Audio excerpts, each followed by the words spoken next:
आप देख रहे हैं YouTube चैनल क्रांतिकारी कर्मचारी के न्यूज। आपकी आवाज, आपका संघर्ष।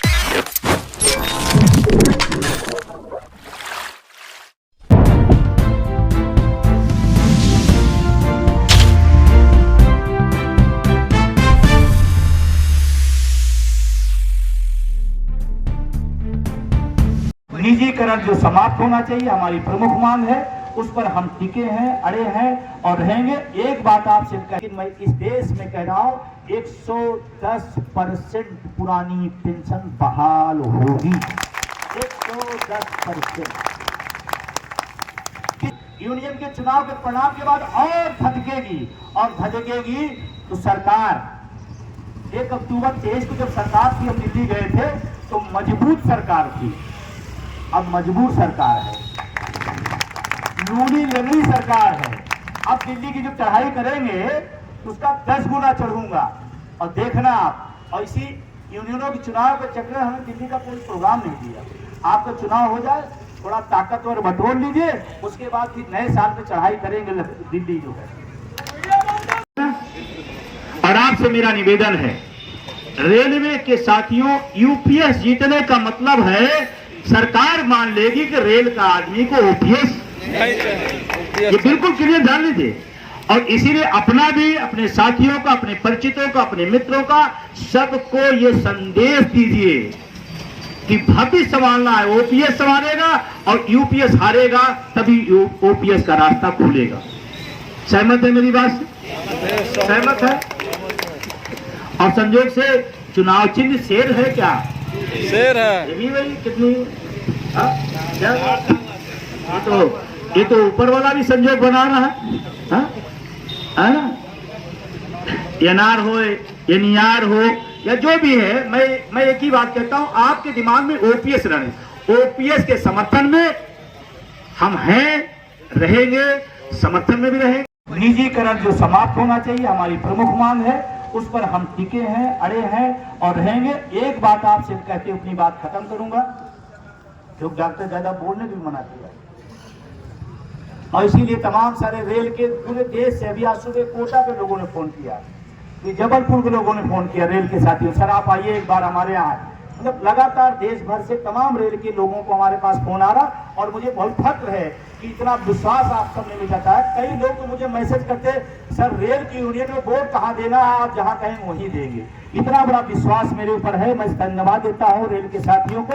और बहुत बड़ा परिवर्तन होने जा रहा है, जिसको आप समझ पा रहे तो समझ जाइए, नहीं समझ पा रहे तो नहीं समझिए, लेकिन परिवर्तन का दौर चल रहा है, परिवर्तन होगा आने वाले समय में, ये बहुत तेज होगा।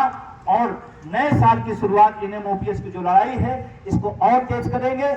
और नए साल में मैं आपको बताऊं, थोड़ा सा हिम्मत दिखा देना, परिणाम बदल देना, नए साल में ओपीएस की तरफ हम चलेंगे। जिनको विश्वास हो या ना हो मुझे नहीं पता, लेकिन मैं इस देश में कह रहा हूं 110% पुरानी पेंशन बहाल होगी। 110%। किसी को कुछ कहने दीजिए, क्योंकि ये जो चिंगारी लग गई है पूरे देश के अंदर, वो चिंगारी बुझनी नहीं है, उस चिंगारी बढ़ती जा रही है, अब आगे और बढ़ती जा रही है। यूनियन के चुनाव के परिणाम के बाद और धधकेगी और धधकेगी तो सरकार 1 अक्टूबर 23 को जब सरकार थी, हम दिल्ली गए थे तो मजबूत सरकार थी, अब मजबूर सरकार है, लूनी लंगड़ी सरकार है। अब दिल्ली की जो चढ़ाई करेंगे उसका 10 गुना चढ़ूंगा और देखना आप। और इसी यूनियनों के चुनाव के चक्कर में हमें दिल्ली का कोई प्रोग्राम नहीं दिया। आपका चुनाव हो जाए, थोड़ा ताकतवर बटोर लीजिए, उसके बाद फिर नए साल पे चढ़ाई करेंगे दिल्ली जो है। हम तुम्हारे साथ हैं, जिंदाबाद जिंदाबाद। तो जो शेर हैं उनको शेर को और शेर को ताकत दीजिए। एनईआर जो कुर्सी है उस कुर्सी को भी आप पकड़िए, लपकिए, कुर्सी जब आएगी तभी बात बनेगी ना। लेकिन पूरी लड़ाई किसकी है? वो चाहे यूनियन वाले हो चाहे सरकार वाले हो। एक बार, अभी कई साल से कुर्सी बैठे हैं, एक बार दूसरे को मौका दीजिए, कुर्सी बैठने दीजिए, उसको भी देख लिया जाए। तो कुर्सी और शेर को मजबूत करना, ताकत देना है, शेर को भी ताकत देना है, कुर्सी को भी पकड़ना है। और इसमें एक बात आपसे कहते हुए बंद करूंगा, आप अकेले नहीं हो, संख्या पर मत जाइए। मैं लखनऊ का टेस्ट ले रहा हूं, लोग कह रहे हैं सर मन बन गया है, यूपीएस के हम खिलाफ हैं। जो यूपीएस का समर्थन करे हम उसके खिलाफ हैं, वोट हम देंगे। तभी मैंने वो नारा दिया, चुपचाप ओपीएस छाप। ओपीएस साहब, ओपीएस साहब। ठीक रहेगा? बिल्कुल। अच्छा, ये कोड वर्क है, जैसे आजादी के समय भगत सिंह चंद्रशेखर लोग कोड बोलते थे। अच्छा, इस समय कौन विरोध कर पाएगा? तो चुपचाप चुपचाप। हमने किसी का नाम लिया, हमने किसी को कहा, हमने किसी को गाली भी नहीं दिया, हमने किसी से नफरत भी नहीं किया, हमने अपने मुद्दे की बात कर दी। ठीक है, सही रहेगा? क्लियर? तो आप सबने सम्मान दिया, बहुत बहुत शुक्रिया, धन्यवाद। आगे हम इस लड़ाई को और बढ़ाएंगे और नए साल में नए तेवर के साथ इस लड़ाई को आगे बढ़ाया जाएगा। और फिर कह रहा हूं, 110% पुरानी पेंशन इस देश में बहाल हो। देश भर के पेंशन आंदोलन व सरकारी कर्मचारियों की खबरों से जुड़े रहने के लिए चैनल को सब्सक्राइब अवश्य करें तथा बेल आइकन बटन अवश्य दबाएं।